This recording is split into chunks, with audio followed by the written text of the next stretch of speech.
Hi everyone, my name is Lynette Hammond Gerida, and I'm here to present my research related to mapping participation barriers to perceived risk factors in cancer clinical trials. This research came out of work with Dr. He. He and I had been looking at usability of online systems and seeing if consumers would be able to use those tools to learn more about cancer clinical trials and things like that. And in that, we found that it was kind of interesting. You know, we needed to learn more about the users and their information needs. So let's just go back a little bit. So cancer, or carcinos, right, was the giant crab that fought Hydra, or AIDS Hydra, sorry, in the battle with Hercules. So this is kind of from Greek mythology. And Hippocrates used that term to talk about tumors, but Hippocrates did not discover cancer. So the first known oldest record of breast cancer was found in Egyptian inscriptions. The crazy thing about it is that most of our technology, or the way that we go about addressing cancer, is by removing tumors in the same way they were doing it in ancient Egypt. Okay? So that tells you that there's been kind of a growing interest in kind of improving clinical trials and things like that, or doing research to advance this. And most of those advances only came in recent years. Initially, clinical trials were more just comparative studies, right? And I just want you to pay attention to some of these dates. So back in 1887, the US kind of got on board and said, you know what, we're going to formulate the NIH, we're going to start funding a need to advance just the public health and doing research in that way. In 1948, that was when the British Medical Research Council actually did the first placebo-controlled randomized clinical trial. And that kind of set the tone for the underpinnings of clinical research as we know it. And there's 4 features of clinical trials that we want to keep in mind. One is that you need to have a representative study population. That's important because you want to be able to generalize your findings to your population. Otherwise, it may be you know, one treatment may not work as well as you thought it did. You want to randomly assign people, so we talked about this, everybody in research methods and things like that of randomization. You need to document. So it's funny that they're talking about this, but these were things that came out of the 1940s, right? That we need to do this, document our methods and results. And then there are some ethical considerations posed to committee, IRB, things like that, okay? So clinical trials, you have several types, right? So phase 1 clinical trials, sometimes they're targeted towards young, healthy people. They're probably some of the most risky because they're trying to figure out the side effects of maybe a pharmaceutical or a dosage or something like that. And sometimes the population in those are a little bit small because they want to reduce the risk. Phase 2 is usually when you have a group that's actually affected by the disease, and they want to have a large group of those folks, and they want to test whether the treatments are effective in the patients, right? They're still looking for side effects, and then they want to make sure that there's not like a placebo effect and things like that. Phase 3 is kind of like when they're just going for a larger size here, and you want to say whether it's still effective in treatment, how long. You want to have like a time series, like is there going to be overtime in many different countries, you know, so you're just broadening your population sample. And then there's some other phases like where you're going to licensing and things. You'll notice that this is using terms like NHS, which is National Health Service, but this is UK. So, but they're still very similar, okay? Now, you guys have heard this. Participation in cancer clinical trials is low for everyone. Like most people don't want to do it. It's probably less than 2, sometimes 2 to 5%. It depends on the study that you're looking at that says overall people do this. But then it's very important that we get like underrepresented populations in there. So like we're talking about racial and ethnic minorities, older adults, rural residents, and incomes of low socioeconomic status. I say this, I'm pointing this out because sometimes, depending on where you're from or how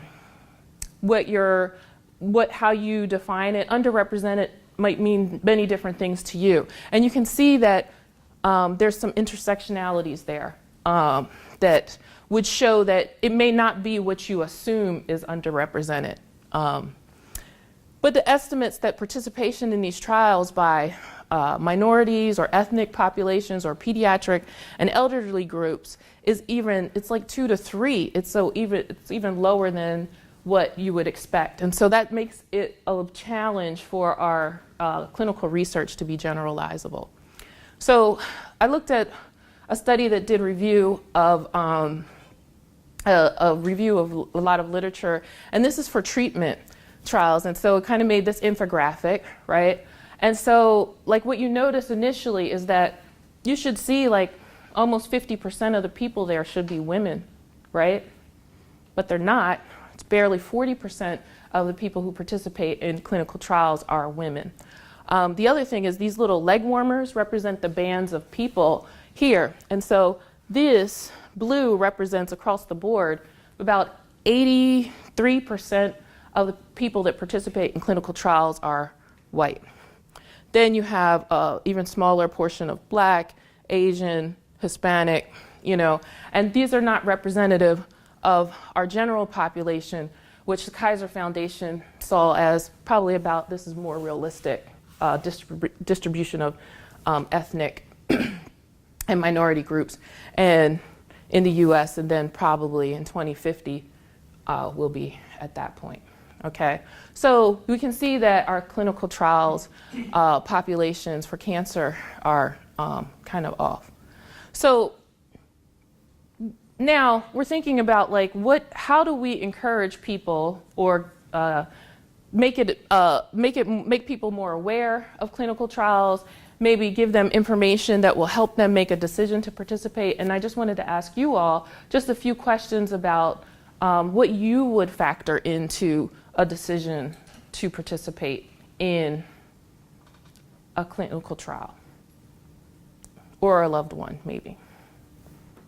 Anybody gonna bite? Side effects, right? Harm, right? Threat, okay? Anything else? Desperation, right? So the advancement of your disease, have you tried everything? Has everything else failed? Anything?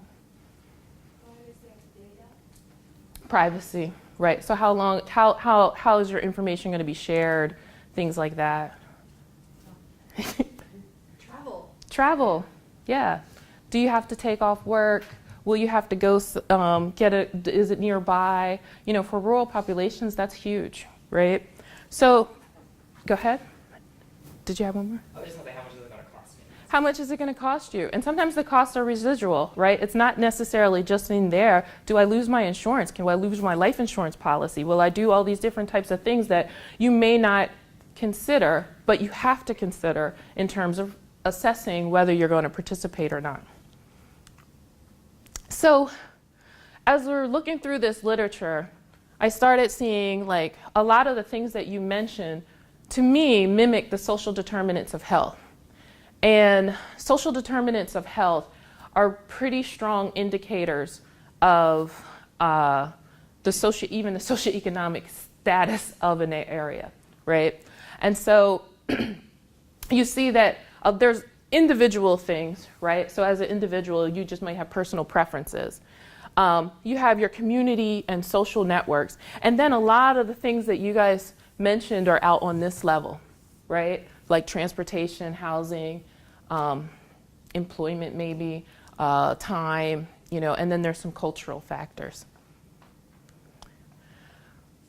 The World Health Organization says that social determinant of health are important, but socioeconomic factors like education and income are the strongest determinant, or the factors that you see that have the most influence on these things. And so in terms of negative health outcomes and sometimes even risk, and this is beyond just clinical trials, this is just health in general, okay? And so what we wanted to find out is what methods are U.S. Researchers using to, I guess, address this issue of increasing participation in cancer clinical trials. And so we used the NIH Reporter tool, which is a repository of NIH-funded studies, and it has like abstracts and things like that, and so you can get a lot of information from the metadata of the studies themselves. And using the key terms, clinical cancer, clinical trial, participation, not conference, because sometimes participation refers to going to a conference. We found 219 abstracts, and we, after we removed some of the duplicates and things like that. Then, during this process, we wanted to find the ones that said that they were actually targeting, their research goal was to increase participation in cancer clinical trials. And so then out of those, we found 103 abstracts. Of those 103, 43 were included in the critical review because increasing participation was the primary goal of the study, okay? It wasn't like something that they were saying that's a nice to have, it's an add-on, but our other goal is this. When we looked at when I analyzed the data of what the researchers were employing, a lot of them were doing like barriers research. They wanted to find out like what kinds of barriers, like the ones that we mentioned and things like that. They were sometimes trying to develop interventions, and a few were interested in improving patient and provider communications, okay? And so that was like the largest bulk of them. Then there's another bucket of, actually system was a little bit bigger than these two. So system-wide changes like technology and creating partnerships with different clinics or joining National Cancer Institute program and trying to build relationships to improve create strategic alliances and improve the delivery of care and research. And then for consumers and providers, you found that they had two other buckets, right? So for consumers, they tended to look at like outreach and education programs just to improve awareness of clinical trials, to help with their recruitment efforts. Sometimes they would have like a patient navigation program or an advocate or someone who could work in that. And sometimes it was developing actually materials or media to address the community and talk to them about clinical trials. Some of that include translation services. And the last bucket was providers. So they would do workforce development, a lot of recruitment initiatives, to increase accessibility to clinical trials. And in all of this, I wonder, well, what about risk, right? Everyone's just, let's just get these people more aware about clinical trials, and they will come. Let's build a bigger center, and the people will come. And so that's when I started thinking about risk and medical decision-making and cancer information seeking in relationship to coping with a health-threatening situation. Some of you mentioned your biggest concerns about participating were not any of the socioeconomic things, but more so risks that are tied and influenced to those socioeconomic factors, okay? This is growing of interest to researchers. And some of it is just like, we know that when patients are more in a collaborative role with their providers and making decisions, they can be more active in their health information seeking. They also show that when there is a shared decision-making, patients feel empowered and usually more satisfied with the care that they've given. And in this case, this is definitely an interesting situation because the decision to participate in cancer clinical trials, that information typically comes from your healthcare provider, who essentially may be the gatekeeper of the information. So there were some researchers who did look at risk and health information behavior. And Griffin, Dunwoody, and Neuwirth, they proposed this risk information seeking and processing model. And this tool was used to assess, in the, I guess it was the Milwaukee area, information behaviors related to public health campaigns about raising awareness about lead in the drinking water. Okay. What they found was that people who lived in areas that were more likely to have lead in their service lines or plumbing, so the people who were literally had a higher risk, were no more likely to believe that the lead might be present in their water than were the people who lived in other parts. So they interpreted that as a failure of the health information, public health campaigns, right? It was ineffective because they were intended to raise the awareness that there was this risk, and it's a gap. That might seem like kind of not relevant, but I want to take you through the model a little bit to think about how we can use it in terms of applying it to cancer information seeking related to and processing as it relates to participating in trials. So we know that the first level is, individual characteristics. We talked about that. That's very similar to social determinants of health. Perceived hazard characteristics. What's interesting about that perceived hazard, right? So let's think about this. My brother's afraid of flying. He may perceive the getting on a plane as more of a hazard than what I would, right? But it's still real in terms of how we determine what we're going to do. What's the effective response to the risk? Like, what can you do to address it? Or how empowered are you to address it? Felt social pressures to possess relevant information. This one's interesting to me because if you feel like sometimes society, your network and your community may make you feel like you're supposed to know certain things and you're supposed to be in the know about certain things. And do you feel that pressure to seek out information because it's your responsibility to know it? Then there's an information sufficiency. Now, do you have enough information about the situation to make a decision, an informed decision, right? And then do you have the capacity even to process that information? I think that's some of maybe what you heard last week with Byung talking about the types of information that come. How are you able to interpret it? Is it at a level that you can understand? And then beliefs about the usefulness and the various channels, right? So you have all these different factors playing in. And so we talked about it, you have your individual characteristics and your perceived hazards and things like that. And this is all going, and your subjective norms, all going into this whole, where you're at currently in your knowledge and how that information might take you to a sufficient threshold all the way over to where you're just processing. And guess what? You haven't even made a decision yet to participate. This is just what has to go into being able to make a decision.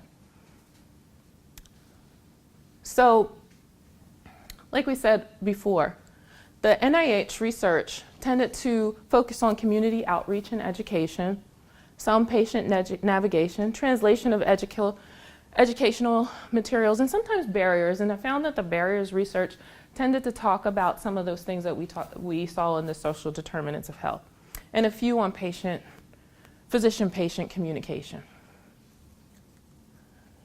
And I started to think about, well, could it be that underrepresented groups perceive a greater risk as indicated by social determinants of health, right?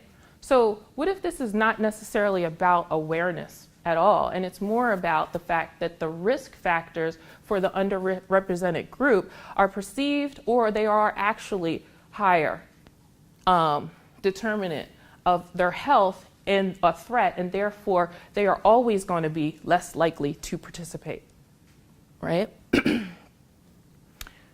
One of the things that I've talked about, or I was thinking about this too from going to ACES in the fall was that there were a lot of panels talking about health information, needs, and behavior for marginalized communities.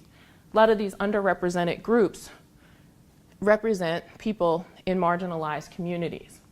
And several of the things that I just wanted to point out is in the early 1840s, and I don't want to go too far into it, but you know, the father of gynecology, you know, he did some studies and things like that on enslaved black women, and he found a lot of treatments for some of the issues of that time, right? And you know, there's a lot of issues around informed consent. And that might seem like a long time ago, but remember, 1887 was when the NIH was founded, right? So I'm going to think about these time frames. The next examples I'm giving you, 1950s, we have 2 incidents of cancer. Some of them, what's interesting about this one, the prostate biopsies were given in exchange for a clean bed and 3 square meals by a researcher at Columbia University. He did this to homeless men in New York. They were not informed about what would happen to them afterwards. And what's interesting is that in both this case and this case, it was almost like for the greater good, right? They did actually have advances in the work. They did pioneer some techniques. They did pioneer early detection and treatment. But I was so surprised, 100 years later, the same thing happened, you know, essentially, just with men this time and prostate cancer. Well known or popularized by a recent HBO special, but a lot of us have read the story about the immortal life of Henrietta Lacks. Her cells had been used and taken and things like that. And what I want to think is important to know is that when you look at the entities that conducted the research, they're still very respected and highly regarded entities, right? I'm not necessarily saying that we shouldn't take, I think that we should maybe use that and take that into consideration of how that may impact your perception of threat when you're creating a decision to participate in research or not. So I just had to throw this in here because I was thinking about the souls of black folk and Du Bois. And you know, they write about this idea of double consciousness, right? So the challenge for me is that if we're going to these communities and saying we just need to raise their awareness and educate them about clinical trials, perhaps maybe those communities may already know some things about clinical trials indirectly or informally. And so maybe we need to think about ways to reduce the risk to the communities of the negative impact. What made me think about that is because I was actually singing a song to my daughter. And I was just like, why am I singing this song? I'm like, okay, you sing children's songs, you're trying to get your kid to go to sleep, right? And I'm like, Michael row the boat ashore, hallelujah. And I started thinking, I was like, how do I know this song? How do I know it? Somebody sang it to me. It's a Negro spiritual. I didn't even know where I learned it, right? But it's from the 1800s, right? Many of you might be familiar with it, or whatever. So information, I think perceptions and culture sometimes could, so I was like, if a song could be here manifesting itself with me singing to my child, would not also fears of mistreatment or concerns about being able to right the wrongs that might happen if I am in a threatening situation? So that's my concern. Is consumer education always the right method, right? It's like most consumer focused approaches jump right into education, right? And this was something that I thought was great that was talked about in those at ACES, is that sometimes we need to better understand that whole process that's happening in terms of understanding the threat and understanding the person. So at the individual level, but then we really need to look at this level, the meso level. Tiffany Vaynant said that, it's to prevent intervention-based inequalities. So if you may be, as a researcher, producing new trauma, your own microaggressions, by not actually taking the time and beyond just, so that's some of the things that are a little troublesome when I see these things, when they say, well, Black people prefer this, or whatever. And I'm like, and everyone's just like, well, yeah, Tuskegee. And I'm like, did you see that? Let's go back. Tuskegee, 1930s to 70s. I was born in the 70s. My parents were born probably 20 years before me, 1950s. Their parents 20 years before them, 1930s. We're only a couple generations away from these incidents. And so to kind of diminish that in the thought process of what needs to be done to help resolve the issue of representation in clinical trials, I think is a intervention-based inequality. So, where am I at now? Could risk reducing strategy also work? I'm an MBA at MPH, and some of the things that we talk about in that world are how do we deal with risk management? Because to me, then it's more of a question of what tools do you use to mitigate the risk, avoid the risk, transfer the risk. Those are usually the types of things, but you have to kind of identify, like, what are your known knowns? I don't want to sound like too much like a certain politician, but he coined this. I mean, a lot of people, the unknown unknowns and things like that, and that's uncertainty, right? And so trying to maybe address the needs of the consumers at a different level of, yes, there are some predictable things. How do you give them reassurances that are true? And not because we need to really review those things, but understand the failures in our systems and thinking about how did we safeguard about that, and maybe spending time to communicate about those things.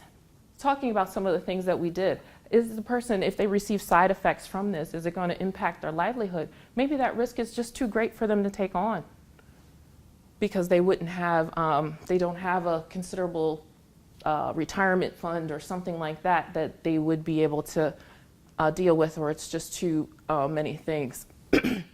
And then there's other areas. So I think that moving forward, I would like to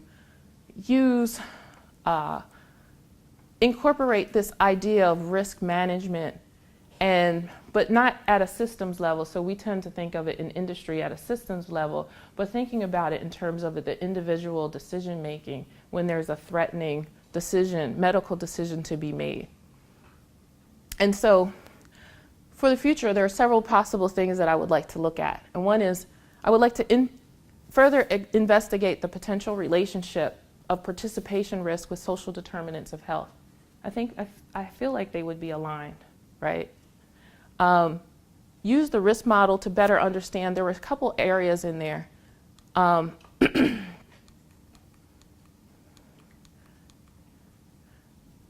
Relevant hazard experience, right? That's key. So some of these things, like, do these underrepresented groups have like really relevant hazard experiences?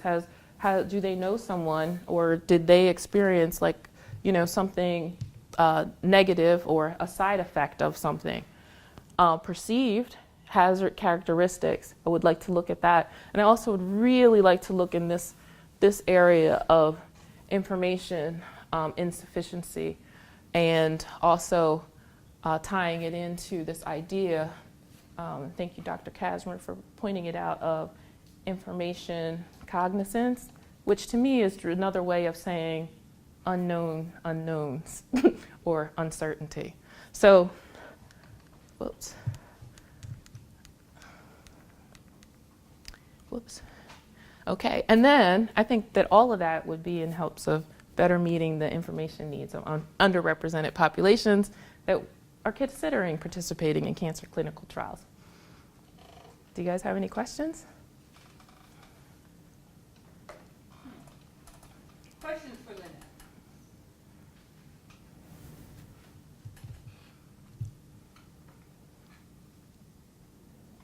So let's go back to your future research a little bit. I think that's a slide worth lingering on a little bit. So, for example, if you were to take one of these bullets, how would you think at this point might make sense to operationalize one of them?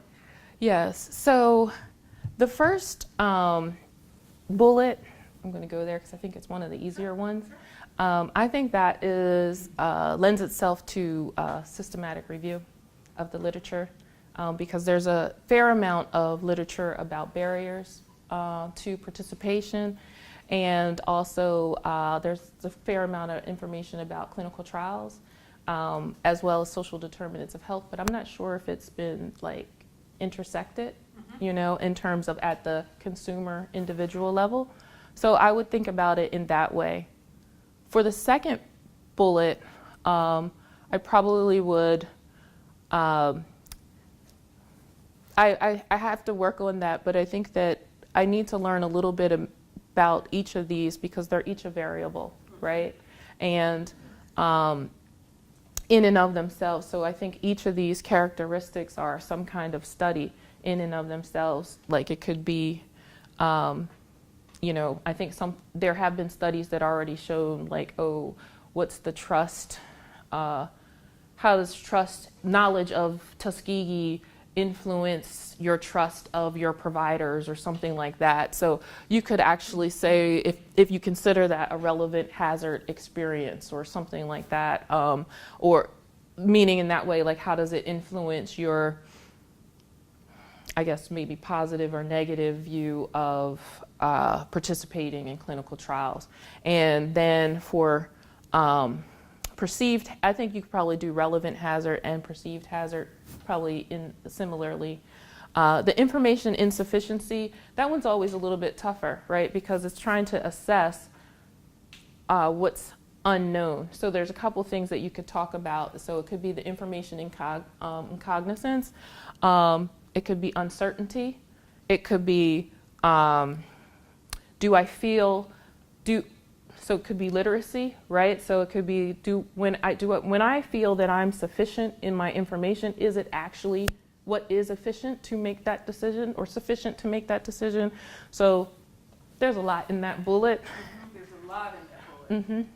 But a lot of really interesting stuff too. So is what you're saying that the idea of relevant hazardous experience, is that yet a defined thing? I don't think so. It's not my area, so I'm right. I don't think so. I mean, that terminology, I see it's there similarly, but I also think that what I found is that the things seem to be worded a little bit differently depending on what they're talking about. But I'm sure in risk, it's probably fairly frequently seen in risk assessments. So if I were to dive into the literature, I'd see the phrase relevant hazard experience, like that phrase? No, you would see it in Griffin and Dunwoody, and I think, because when I searched it, that's where I found it the most. Yeah. So I was just thinking if there's a paper there in just figuring out how people, if you said to somebody, describe a relevant hazard experience, what kinds of answers you would get. I mean, right. You know, because different people may understand those three words together. Right, and how you assess it, because what it really made me think too is just like, I mean, it's probably similar to some of the ways that, like, you know, when Pew does studies on trust or internet information or things like that, their surveys sometimes will just give a situation and ask the people to assess that, but then also give certain other indicators like, would you share this type of sensitive information with a loved one? Or, and then if you were in this situation and your doctor said go to a portal, would you go to the portal? So you're trying to triangulate something to characterize the people in a way to, about their, I guess like you're saying, like there might be like low relevant hazard experience or, higher level of it. Mm-hmm. I think that's really important as you move forward is that if there's not like an agreed upon like fixed definition of what these things are, there's a lot of utility in exploring exactly whether there's a spectrum or whether there are completely divergent ideas about what that means. So just so much work that can be done to solidify these important factors and inform a model before you go out and collect a whole bunch of empirical data and try to make sense of it with really mushy kind of terms to describe them. So yeah, and I think this is like this really just shows like I think when in looking at this, like it's easy to create the trends and compare information and say, okay, this is what this is what the people are doing, this is the metadata analysis, blah, blah, blah, blah, blah. But I kind of wanted to showcase like some of the juicier topics that, myself as a researcher, I'm very interested in understanding better. And this could represent a life's work. That's why I want to be fair. I'm not saying that, yeah, sure, in my next presentation, I'm going to have it all solved, or even this is my dissertation research. It's a piece of it, but it's kind of just sharing with you all my thoughts about it. And also to ask you if you have any, like even from your research, what I found was talking to people about how they were looking at different things kind of helped me to think about this process in a different way. So by any means, if anyone has any suggestions or things that they found, theories or frameworks, or like I guess what Dr. Martis was talking about, like even something that might be an equivalent to relevant hazard experience terms or things like that, I'm definitely open to hearing about that. I just think you could put some really important stakes in the ground by doing this really foundational work. It sounds like that's what you're interested in doing too, and so I think that very often we jump into a research problem halfway into it without doing the necessary work up front just to make sure that we all create a language and an understanding around the basic elements of the problem before we start exploring the problem, because you just can't make sense of what you're finding on the other end. Yeah. But a lot to be said also for a systematic review. That's a good idea. Yep. And then bullet 3.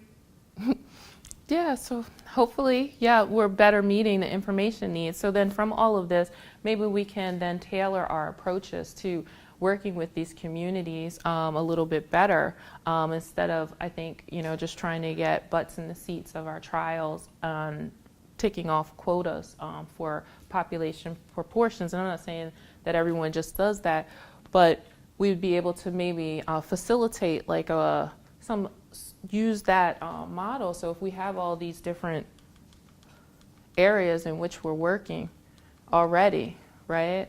Maybe we could think about some of the systems level things that we could incorporate that would reduce risk for the communities. We could then think about also how do we talk about those things, like maybe the consumers don't need to know just that that there is a place where they can register any serious adverse reactions to the medication or the trial drug. Maybe they need to know who is their advocate if they feel as though their ethics are being violated, and not just at the time of informed consent. Maybe they need that advocate or a person who is assigned to that community, not necessarily specific underrepresented population, but the facility where the research is taking place, or that's independent party. Maybe you need to have those things and reassurances over time, or maybe you might just have to figure out that it takes 4 or 5 generations to get rid of the ills of something like that too, So I think that it's something where we can probably like make sure that we are aware as researchers about the sensitivities and also the risk that are involved for our study subjects. Sometimes we may not think about it beyond that one initial participation, but you all mentioned certain things that even for ourselves, that if, as an individual, that if we consider it a risk, and maybe we might be in a position where we're not going to be impacted as threatened, as it might not be as much of a threat, but consider yourself even in a lower socioeconomic situation, you know. So, yeah, so I think that there are opportunities there to really design approaches that hit. I like seeing that the approaches are not just one-sided, but that we could do systemically a more comprehensive addressing of the issue, and maybe making people more aware without, I know people are worried, like sometimes I see the other things like, oh, we just need champions. People are thinking of it in terms of diffusion of innovation, right? We just need some champions in the community. And I can probably assure you that you might get a few people, but if there are these other issues, it doesn't matter if that person looks like me and they're telling me that I should participate in a trial, you know. So, anyway. So now, speaking from a practical standpoint, back to that 3 bullet slide. 3 bullets. If I were the kind of person who was sitting around thinking about, what was my dissertation project? if I just happen to be that kind of person. Yeah. You know, I think that I might look at least 2 of these bullets. Well, first of all, I would be very tempted to hang numbers instead of bullets on these. Okay. Because I really see these each as, I'm moving toward the sort of like, if I were a gambling person, I'd be looking at this as a starting point to think about what a 3-paper dissertation might look like. But I'm thinking maybe one of them you might have to massage a little bit. But I just really think that there are 3 really important items here. Right. What you just talked about in terms of all the different facets of a system level solution, that's kind of life work stuff. That's right. And that's stuff that would be a great thing for you to have when you're rich and famous and you have a lab with a whole team of researchers working under you and you're orchestrating that with You sound like Jen. bountiful NIH funding and things like that. But so that's wonderful, and I think that your sense of what that needs to look like is right on. So when we think about some of the more mundane ideas, that with all of your reading and all of your looking at the models, these were the 3 things that sort of bubbled to the top, and I see connections between all of them. Maybe there's something here that's worth chewing on a little bit and seeing how that can serve you. Definitely. In a very practical way. sense, yes. So I just throw that out there. Thanks. No other questions? This was good stuff. I'm telling you, tough crowd. Bitter, jaded crowd. Everybody's just like, when you said, why would I not participate? What would it would affect my decision to participate in the trial? They're like, okay, side effects, I'm done. So, yeah, but thank you all. I appreciate it. Look to keep improving and thinking about applications of what I thought was really interesting about this is that I think it's important to be able to take the knowledge that you have from all these different things. So obviously you guys know I come from an IT background and working with web development and things like that, but then also have a very strong interest in health information and also health services research, as well as never want to give up what you learn from business world, so the private industry as well. So, I'm like, it's drilled in my head about risk management. And I think a lot of this is often really risk management, but sometimes because we're looking at a marginalized population in a way that we're not thinking about them managing their households, managing their lives in similar ways. And usually it's kind of like, well, if we just apply this intervention, we think that might help. And sometimes it does. So don't get me wrong, sometimes it does, but I think that we can do a greater service if we actually be able to apply some of those other principles or, other ideas and concepts to some of these communities in terms of helping support their information needs related to health. Cool. Thank you. References.